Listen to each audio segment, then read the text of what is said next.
हायकोर्टाच्या निर्देशानंतर महाविकास आघाडीचा आजचा महाराष्ट्र बंद मागे. शरद पवारांनंतर काँग्रेस आणि ठाकरेंनी ही भूमिका केली जाहीर.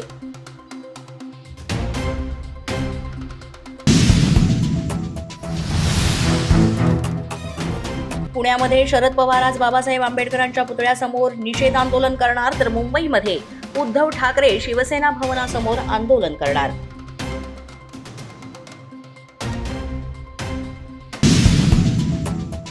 राज्यात पुढचे 2 ते 3 दिवस सर्वत्र जोरदार पावसाचा इशारा मुंबईसह अनेक जिल्ह्यांना देण्यात आलाय.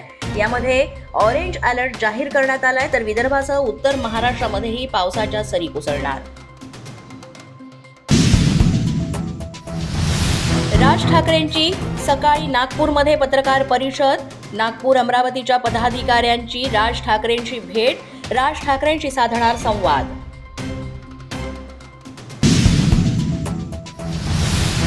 माजी आमदार जे.पी. गावित यांचं आमरण उपोषण सुरू. नाशिकच्या आदिवासी विकास आयुक्तालयाच्या गेटवरच मुक्काम. तत्काळ पदभरतीची प्रमुख मागणी.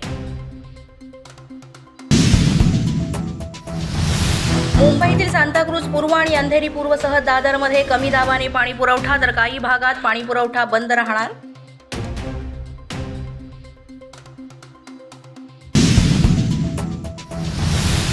पंतप्रधान नरेंद्र मोदी उद्या जळगाव दौऱ्यावर. 11 लाख लखपती दिदींना पंतप्रधानांच्या हस्ते प्रमाणपत्रांचं होणार वाटप.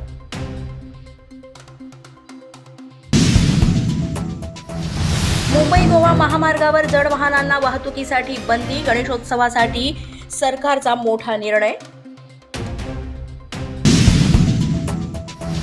नागपूरमध्ये अज्ञात वाहनाच्या धडकेमध्ये पोलीस उपनिरीक्षक दिलीप सोरपगार यांचा मृत्यू.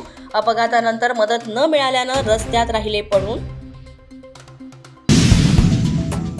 अनिल अंबानी यांच्यावर सेवेची 5 वर्षांची बंदी. 25 कोटींचा दंड. 24 संस्थांवर कारवाई.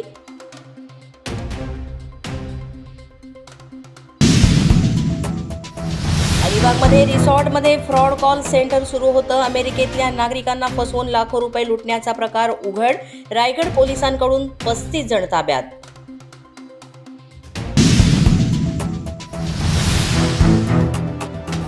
एअर इंडियाला 90 लाखांचा दंड. प्रशिक्षित नसलेल्या वैमानिकांना विमान चालवल्याप्रकरणी ठोठावण्यात आला दंड.